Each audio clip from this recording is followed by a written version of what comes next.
네, 삼성전자 주주님들, 구독자분들 반갑습니다. 오늘도 윤프로입니다. 자, 일단 어제 미국 증시부터 보시면 지금 반도체 섹터가 1%좀 넘게 반등을 해줬습니다. 그리고 지금 한국 증시를 선반영하는 EWY도 장중에 거의 3% 가까이 오르면서 오늘 국내 증시 분위기도 지금 생각보다 나쁘지 않은 출발을 하고 있습니다. 자, 거기에 오늘 삼성전자 어제 외인의 그런 수급 변화와 함께 오늘 장은 좀 반등을 시도하는 모습이 나오고 있는데, 최근에 계속적인 그런 조정 과 함께 변동성이 심하다 보니까 사실 오늘 이 반등이 마냥 안심할 수 없습니다. 지금 중요한 건 이제 오늘 반등이 다가 아니라 약간의 그런 조정을 받더라도 이런 지금 매도 압력이 얼마나 줄어들고 있는지, 그리고 다가오는 이제 이벤트에 맞춰서 지금 반등이 탄력을 받는지, 이 두 가지가 확인되어야 이제 추세가 좀 바뀌었다고 그런 판단을 할 수 있는 시점인데, 지금 시장에서 분명한 변화가 좀 나타나고 있습니다.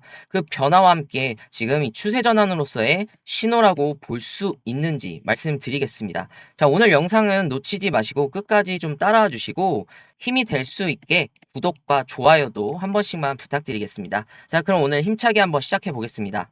자, 최근 시장에서 중요하게 보고 있는 변화가 있다고 말씀을 드렸습니다. 자, 최근 DB증권에서도 지금 레버리지 ETF AUM이 앞으로 2개월에 걸쳐 자연스럽게 감소하면서 이제 그동안 삼성전자를 흔들었던 외도덕 현상에서도 점차 완화될 것이라고 했는데, 결국 시장을 눌러왔던 기계적인 이런 매도에 대한 압력이 이전보다 약해질 가능성이 높다는 의미입니다. 자, 여기서 AUM이라는 거 쉽게 말해서 이제 레버리지 ETF 안에 들어있는 그런 투자자들의 전체 자금의 규모입니다. 이제 많은 분들이 돈이 빠져나가는데 그럼 그게 왜 좋은 거냐 하실 수 있는데, 지금 같은 하락장에서는 좀 다르게 보셔야 됩니다. 예를 들어 하락장이 오래 이어지게 되면 레버리지에 베팅했던 이런 투자자들이 손절하거나 청산하면서 이런 AUM이 계속해서 줄어듭니다. 물론 이 과정에서 기계적인 매도가 나오기 때문에 단기적으로 변동성은 키울 수 있습니다. 그게 지금의 변동성을 일으키고 있는데, 이게 시간이 지나게 되면 그런 의미 자체가 달라집니다. 이미 나올 물량이 상당 부분 정리되고 있다는 뜻이죠. 이걸 디레버리징이라고 하는데, 즉 과도했던 이 레버리지가 해소되는 과정이라고 보는데, 이 과정이 마무리되면서 시장을 눌러왔던 지금 매도 압력이 점차 약해지고 수급 자체도 훨씬 더 가벼워질 가능성이 높습니다. 저는 지금 삼성전자가 바로 이 구간에 들어와 있다고 생각을 합니다. 최근까지는 이런 레버리지 자금이 시장을 많이 흔들었습니다. 삼성전자도 실적이 역대급 어닝 서프라이즈가 나왔음에도 주가는 계속해서 좀 흔들리고 있죠. 근데 지금은 이런 AUM이 줄어들고 금융 당국의 지금 규제까지 순차적으로 진행이 되면서 이런 과도했던 레버리지 수급도 당장은 아니지만 점점 완화될 가능성이 커지고 있죠. 자, 그럼 지금 매도에 대한 압력은 줄어들고 있고 계속해서 매수세를 이어갈 수 있는 흐름을 보셔야 되는데, 최근에 외국인 수급을 보시게 되면 이전에 20일 내내 그런 매도로 일관했던 외국인의 수급이 개선되는 흐름과 함께 이제 주체가 좀 바뀌고 있죠. 그래서 이런 흐름들이 지금 계속해서 이어지게 된다면 단순한 기술적 반등에서 끝나는 게 아니라 이제 추세 전환으로 이어질 수 있는 환경이 하나둘씩 만들어가고 있는 과정입니다. 지금 시장은 수급이 먼저 바닥을 만들고 그 다음에 실적이 방향을 결정하는 그런 흐름으로 가고 있습니다. 그래서 이제부터가 진짜 중요한 거는 레버리지가 아니라 이번 주부터 시작되는 그런 빅테크들의 실적, 그리고 그 실적이 지금 반도체 사이클이 아직 살아있다는 걸 확인시켜 줄 수 있느냐인데, 그래서 이제부터 더욱더 중요해진 건 이번 주부터 시작되는 그런 빅테크의 실적 발표, 그리고 그 실적 발표가 반도체 사이클이 아직 살아있다는 걸 확인시켜 줄 수 있는 중요한 지금 방향이 됐습니다. 일단 지금 빅테크 기업 중에 가장 먼저 이런 실적 발표를 확인할 수 있는 게 이제 구글 알파벳입니다. 이런 지금 빅테크 실적 발표로 인해서 앞으로 그런 AI 그리고 반도체 사이클에 대한 걸 확인해 볼 수 있는데, 가장 먼저 일단 구글이 그 실적 발표가 있기 때문에 구글의 실적 발표가 굉장히 중요해진 이번 주입니다. 지금 시장이 제일 두려워하는 게 뭡니까? 빅테크가 AI 투자를 줄이는 거잖아요. 그럼 지금 스타트를 끄는 구글이 실적이 지금 기대치만큼은 나와줘야 하는 게 중요한 시점인데, 이미 실적에 대한 근거가 이미 좀 나와 있습니다. 일단 먼저 수주 잔고를 보시면 지금 1분기에만 구글 수주 잔고가 4,620억 달러입니다. 앞으로 2년 동안 매출로 들어올 계약이 이미 절반 이상 잡혀 있다는 겁니다. 이 계약이 먼저 잡히고 이제 매출이 따라오는 구조라 2분기 클라우드 매출이 나쁘게 나오기 어려운 구조인 겁니다. 거기다 애플이 지금 구글의 그런 클라우드로 넘어왔습니다. 새로운 시리 AI 워크로드를 구글 클라우드로 이전을 했고, 지금 애플 인텔리전스 전반에 구글의 그런 제미나이를 쓰기로 했습니다. 지금 세계에서 가장 큰 고객 중 하나가 2분기부터 지금 본격적으로 붙은 겁니다. 그리고 지금 구글 스스로도 확신을 보여줬습니다. 사실 1분기 캐펙스에 1,800달러에서 1,900억 달러로 올렸습니다. 투자에 대한 수익, 즉 지금 ROI가 안 나온다고 생각하면 절대 이런 결정은 할 수 없습니다. 지금 애널리스트들도 2분기에 그런 클라우드 성장률을 약 70%로 보고 있습니다. 그러니까 우리가 지금 구글의 실적을 기다리고 있기는 하지만 지금 근거 자체는 굉장히 많이 쌓여 있는 상태입니다. 그리고 지금은 확인만 남은 상태입니다.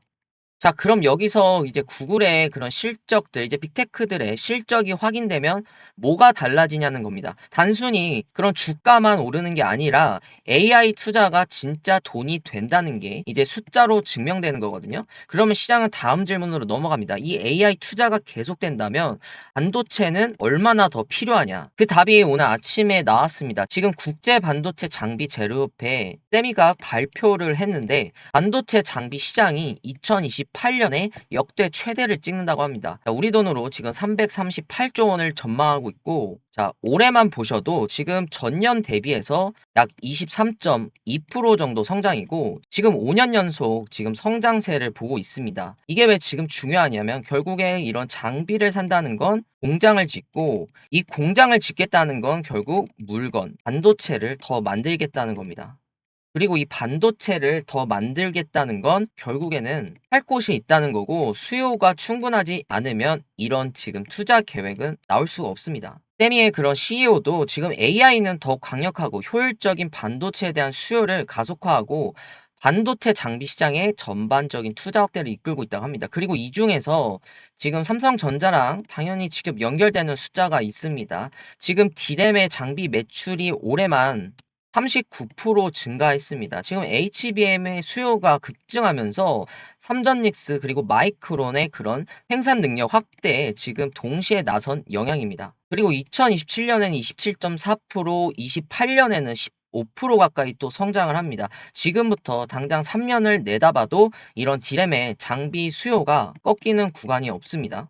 자, 거기다 지금 지역별로 보시면 한국이 있습니다. 지금 28년까지 세계 3대 반도체 장비 투자 지역의 지위를 유지하는데, 한국이 핵심 역할이 이제 HBM을 비롯한 첨단 메모리라고 명시가 되어 있습니다. 삼성전자와 SK 하이닉스가 HBM과 이제 차세대 D램을 첨단 패키지 생산 능력을 늘리면서 점점 수혜가 커질 거라고도 보고 있습니다. 이걸 이제 전체로 읽으시면 구글 실적이 AI 투자가 돈이 된다라고 증명과 함께 이런 투자 계획을 증명하면 나머지 빅테크들은 투자를 더 늘릴 수밖에 없습니다. 이 투자가 늘게 되면 결국에 반도체가 더 필요하고, 반도체가 더 필요하면 결국 장비가 더 팔리죠. 세미가 오늘 발표한 이 338조는 그 수요가 이제 28년까지 끊기지 않겠다는 얘기인 겁니다. 그리고 그 수의 중심에는 삼성전자가 있습니다.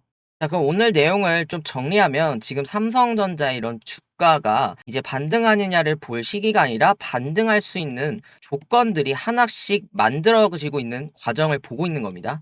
자, 그동안 시장을 흔들었던 이런 레버리지 ETF 자금은 점차 정리되고 있고, 그 과정에서 이런 매도에 대한 압력도 이전보다는 조금씩 완화될 가능성이 높아지고 있습니다. 이제 시장의 관심은 자연스럽게 수급에서 실적으로 넘어가는 단계가 되어가고 있습니다. 이번 주 그런 구글의 실적을 시작으로 빅테크 기업들의 이런 AI 투자를 계속 확대하고 있다는 점이 다시 한번 확인된다면 시장은 이제 AI 사이클이 아직 끝나지 않았다는 것을 확신을 얻게 될 가능성이 큽니다.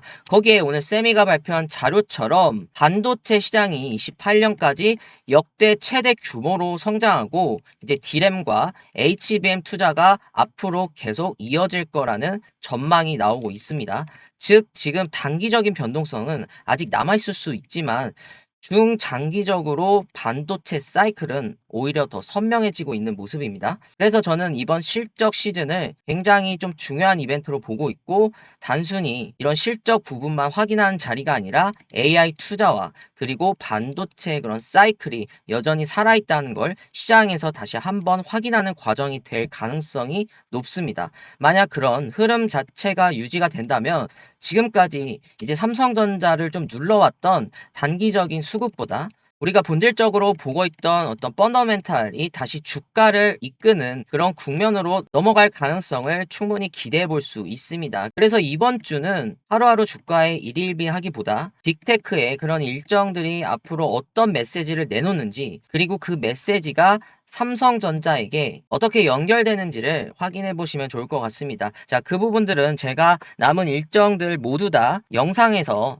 풀어 드릴 거고요. 다음 영상에서는 좀 더 삼성전자에 대한 더 도움되는 정보로 뵙겠습니다.